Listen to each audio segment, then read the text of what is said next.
On Monday, the Trump administration released the names of the firms who received $150,000 or more as part of the Paycheck Protection Program, the PPP, which was essentially the small business loan program passed as part of the CARES Act.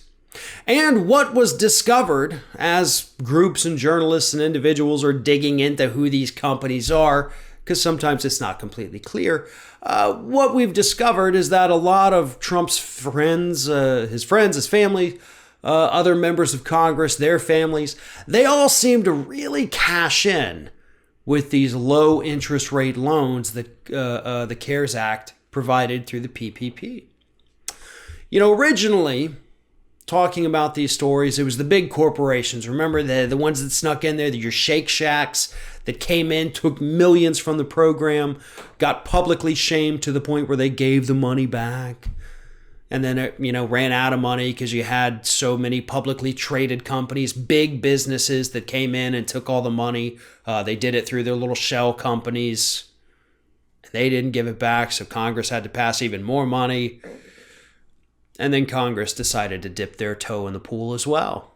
And that is where we're at right now. Most of the headlines right now, by the way, and this is actually kind of annoying me, focus on only Donald Trump's connections. And sure, there's a lot of them. I mean, one of the companies that got one of these low-interest PPP loans was an indoor lettuce farm company, of which Donald Trump Jr. is an investor. They grow lettuce indoors, and Trump Jr. is co-owner of the company. They needed the PPP loans so they could keep going during the pandemic. Now, they didn't get a whole lot of money. I think they were probably right at $150,000. So yeah, I mean, they didn't take a lot of money, but the biggest question is demand for lettuce, as far as we know, did not die off during the pandemic. Right? So you in the indoor lettuce industry, I'm fairly certain you're okay. You didn't necessarily need the money. You just wanted the money. And that's the problem with most of the names on the list. Jared Kushner's companies took millions. The companies run by other members of his family took in millions. Jared Kushner is going to profit off of this big time, especially because he was already struggling, or his company was, to find people willing to lend him money. Well, guess what? Federal government's always willing, especially in an emergency. Here's the thing, and this is one of those I told you so moments. Remember when the CARES Act was first passed and Democrats decided to sneak in that little amendment saying, hey, guess what? If you're in Congress, if you're the president, if you're a family member of one of these people, you can't get any stimulus money. And I said, hold up. You may remember I did the video on this. I said, hold up, folks. There is a loophole here. It only says stimulus money. I'm willing to bet they're still going to take advantage of the PPP because that is not expressly forbidden in the language. Hey, all of these stories are literally what I warned you was going to happen. I'm not proud to be right about this because it's disgusting. Because as I mentioned when talking about Donald Trump Jr.'s indoor lettuce company, this was supposed to be for companies that had to have this money. Companies that could not operate. The small family-owned restaurant down the street, they couldn't stay open during this. And even if they could, it was only at a limited capacity. All they could do was to-go orders. So definitely that is going to reduce their income. They had to lay off staff. Whereas if they were able to secure these loans, they could probably keep paying people. Maybe not as much as they were. Obviously, the servers wouldn't be getting tips, but they would be getting something and they would have a job to go back to when all of this was over. But because these companies, co-owned by multi-millionaire members of the Trump family, members of Congress and their families, multi-millionaires, because they swooped in and took this money away, good, honest American businesses had to close their doors. Small businesses, the entrepreneurs, right? The people that Republicans love to tell us are the backbone of this country. Well, you stole their frickin' money. That's what you did. You stole it legally, but you took something away that was meant for them. That's stealing. I don't care if it's legal or not. You stole it from them.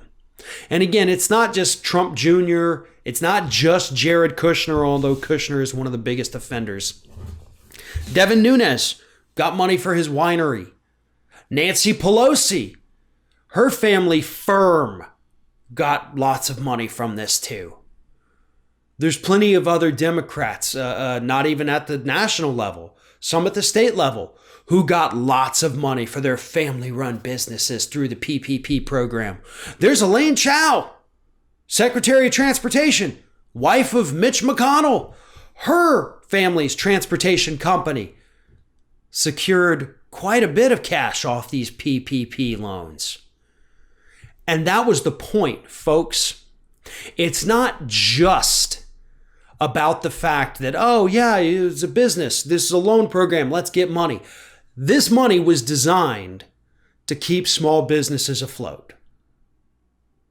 Or was it? I think that's the question that we actually have to ask ourselves now. Was this actually the point? Or was this actually the point? To create a loan program during a time of crisis that would allow anyone and everyone access to super cheap capital. You know, maybe you want to renovate your office, but you don't want to dip into your own savings. You don't want to have to take out a big, high interest rate loan for it. Well, guess what? You can get the PPP. We have multi-billion-dollar law firms on this list, including Trump's defense attorney for more than 20 years. His law firm is on this list. They took PPP loans. And I can tell you, as somebody that works closely with dozens of law firms around the country, they're doing fine. They're doing fine. They did not see a drop in business because of the pandemic. If anything, it's opened up whole new avenues of litigation. They're doing just fine. And that's what's so disgusting about most of this. These are businesses that were doing just fine, but they saw cheap money sitting out there and they said, yep, that's for me. I'm going to take that. I don't care if Joe's Pizzeria down the street can't keep their doors open. Yeah, maybe they did need $250,000 to keep them going for 6 months of having their doors closed. I don't care. I grow lettuce indoors, and I would like to expand my business. And Donald Trump Jr. is one of my benefactors, so I don't think I'm going to get in trouble for anything. Go through the lists. ProPublica.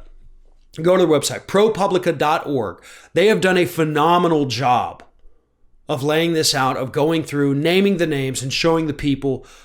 There's also a link, I will tweet it out through my Twitter, at Fair and Balanced, that has a whole huge list of Democrats and Republicans who have taken this money. This money was meant for small businesses. This money was meant to keep people going during a time of crisis. But these greedy politicians and their greedy little families thought it was nothing more than free money for them to get their hands on and do whatever the heck they wanted to with it. That's what they viewed this as. And at this point, I'm starting to think this is why Congress passed it in the first place.